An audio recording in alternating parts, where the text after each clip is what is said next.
In continuing to support the position that the LGBT civil rights movement should make same-sex marriage its top priority, I would first like to challenge my opponent's claim that marriage is unimportant relative to the other issues facing the LGBT demographic. My opponent cited employment discrimination, bullying, and hate crimes as issues that need to be addressed first. However, legal same-sex marriages would provide the ideal foundations for tackling these problems. Consider how much more effective both lobbying and counseling can be from the perspective of a coherent family unit.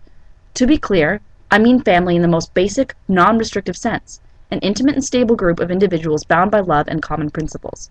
Same-sex marriage will help facilitate the construction of such groups by providing a platform on which to do it, for those members of the LGBT community who want to. For those who don't, they will benefit simply from such unity and stability permeating their movement. In addition, while legalizing same-sex marriage does not apply to everyone in the LGBT community directly, it does, as I pointed out in my initial argument, apply to each and every member symbolically. It destroys the notion that marriage between anyone but a man and a woman is abnormal, thus also combating the argument that LGBT individuals in general are abnormal.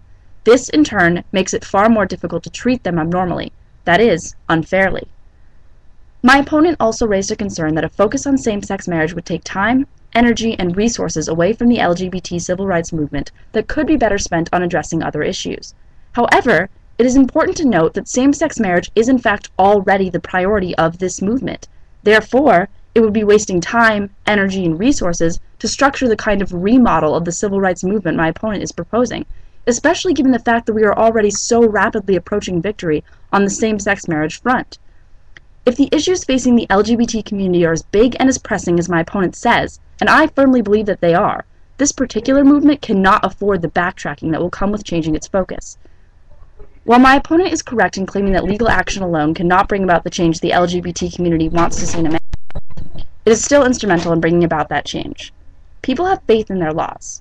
Often when traditional systems of morals have failed, as they have for many individuals whose religious or cultural background tells them one thing about LGBT people, but whose senses of equality and justice tell them quite another, the legal system acts in their stead.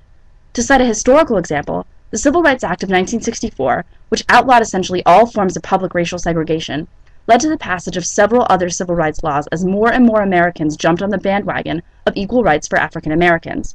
My opponent, meanwhile, also should not forget that much of what he proposes as an alternative priority for the LGBT civil rights movement involves legislative steps themselves. For example, passing laws to prevent employment discrimination. My opponent has said that the LGBT community should celebrate what makes them different.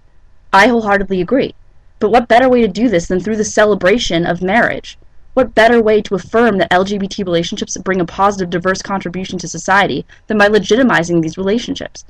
For this and the many other reasons I have discussed, the legalization of same-sex marriage should remain the top priority of the LGBT civil rights movement.